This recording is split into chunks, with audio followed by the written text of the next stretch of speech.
కోల్పోతున్న metro రైళ్లతో smart మెట్రోలో ఉపాధి కోల్పోతున్న metro రైళ్లతో విద్యుత్ మెట్రో రైళ్ల ఐక్యత స్మార్ట్ మెట్రోలో ఉపాధి కోల్పోతున్న మెట్రో రైళ్ల ఐక్యత విద్యుత్ మెట్రో రైళ్ల ఐక్యత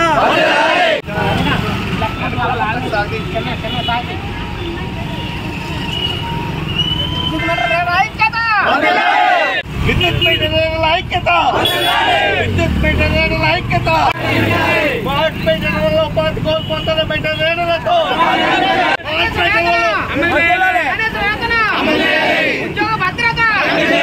స్మార్ట్ మెట్రోలో ఉపాధి కోల్పోతున్న మెట్రో రైళ్ల ఒక్క నిమిషం ఉండవు. విద్యుత్ మెట్రో రైళ్ల ఐక్యత జిందాబాద్ జిందాబాద్. నేను నా పేరు ఎం వీరబాబు అండి. కాకినాడ T4 సెక్షన్ లో మీటర్ రీడర్ గా పనిచేస్తున్నాను. గత 25 సంవత్సరాల నుంచి విద్యుత్ సంస్థలోనే మీటర్ రీడర్ గా పనిచేస్తున్నాము. అయితే ఈ రాష్ట్రం మొత్తం మీద ఇలాగా ఇంటింటికి తిరిగి విద్యుత్ మీటర్ రీడింగ్ చూసి బిల్లు ఇచ్చే వాళ్ళు 4600 మంది ఉన్నారండి. ఈ స్మార్ట్ మీటర్లు రావడం వల్ల మాకు ఉపాధి పోయి 4600 కుటుంబాలు రోడ్డు పడే పరిస్థితి ఏర్పడిందండి.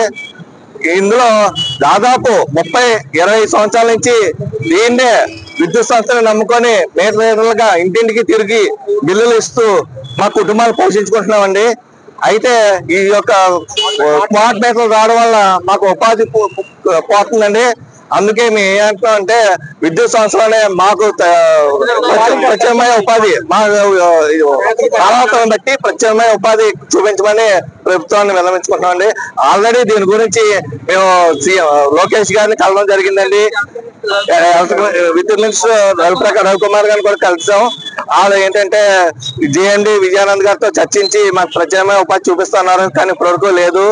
ఓ పక్కనేమో మాకేమో స్మార్ట్ మీటర్లు ఆల్రెడీ కమర్షియల్ కేటగిరీ సర్వీసులు అన్నింటికి బిగించేస్తారండి. డొమెస్టిక్ కూడా బిగించేస్తే మేము అందరం కూడా రోడ్డు మీద పడిపోతాం అండి. అందువల్ల మాకు లోకేష్ గారు మినిస్టర్ గారు హామీ ఇచ్చారు, మీ అర్హత తగినట్లుగా ఇందులోనే ప్రత్యామ్నాయ ఉపాధి చూపిస్తా ఉన్నారు. కానీ ఇప్పటివరకు ఏ విధమైన మాకు హామీ గట్రా ఇవ్వలేదు.